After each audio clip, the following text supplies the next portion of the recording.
From a target line view, we can jump right back into the mode of this single hand drill. This right hand is only on the golf club. The left hand is across the player's chest, as we can see. Now, when we watch the way the player swings the club head, the hand and the wrist starts to slightly get involved with a slight hinge.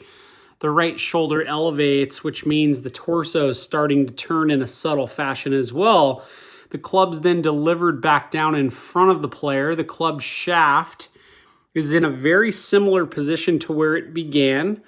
And the number one thing that we're going to look for the player to achieve is having that pelvis rotating so the torso has somewhere to go, so the hands, the arms, and the golf club are actually swinging out in front of the player. One thing that we'll notice, the leading edge of the club face and the spine angle. See how those two reference points match up beautifully. This is a well-struck greenside chip shot, but the emphasis is training and educating the right hand, the wrist, the forearm in sequence in how the body moves. So if you don't have time, you don't have the ability to get out to a short game area, go in your backyard, jump in front of a mirror, and check the relationship between your right hand, wrist, and forearm and the club shaft. And I think what you'll do is you'll start setting yourself up for success, for crisp, clean contact for these greenside shots. Diving into a single hand drill, in this case, we're looking at the relationship, the wedge, we'll call it, in between the right forearm and the grip end of the golf club. Notice that reference point as the club swings back.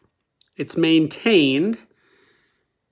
On the way through, it's maintained, providing the club to move on a downward strike. And notice it's still maintained as the player is turning to face their target. And we can still see the relationship between that club shaft and the forearm, a significant drill to work on. If you don't have time to run out to a practice green, you don't have time to work on your short game in normal conditions, jump in front of a mirror, go in your backyard, and work on this exercise and check your relationship between the club shaft and your right forearm.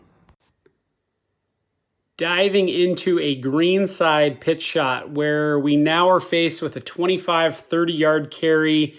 There's going to be a little bit bigger swing. There's going to be a little bit faster spin and pivot. Let's watch exactly where the club begins. We notice the club shaft is referenced and pointing at the center of our body.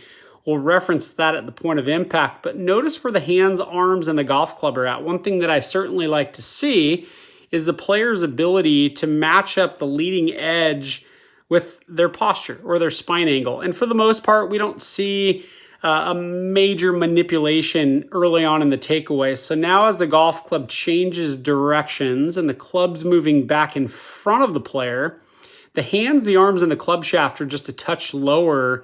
The player is going to have to dip and drop. And we see the face of the golf club really staying open. And how we determine that, you can see right there, the face of the golf club is pointing more towards the sky in that case. This is a player that's really trying to hit a high spinner, high trajectory spinner, may I add, which is why they make that little move. And again, I'm going to back this up. One thing that I certainly like to see a player do at this stage of the game is have their chest already moving, have their right shoulder already moving, what I call around the corner.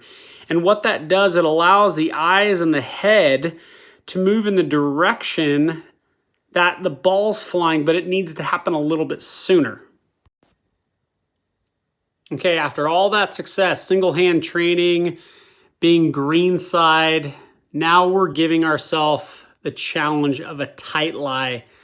A tight fairway cut lie is going to really test a player's ability to use the bounce, really blending the way the club is delivered downward, striking ball, gliding, sliding, and effectively allowing the club to glide off the turf, bouncing off the turf versus digging off the turf. So let's check this out. The player swings back.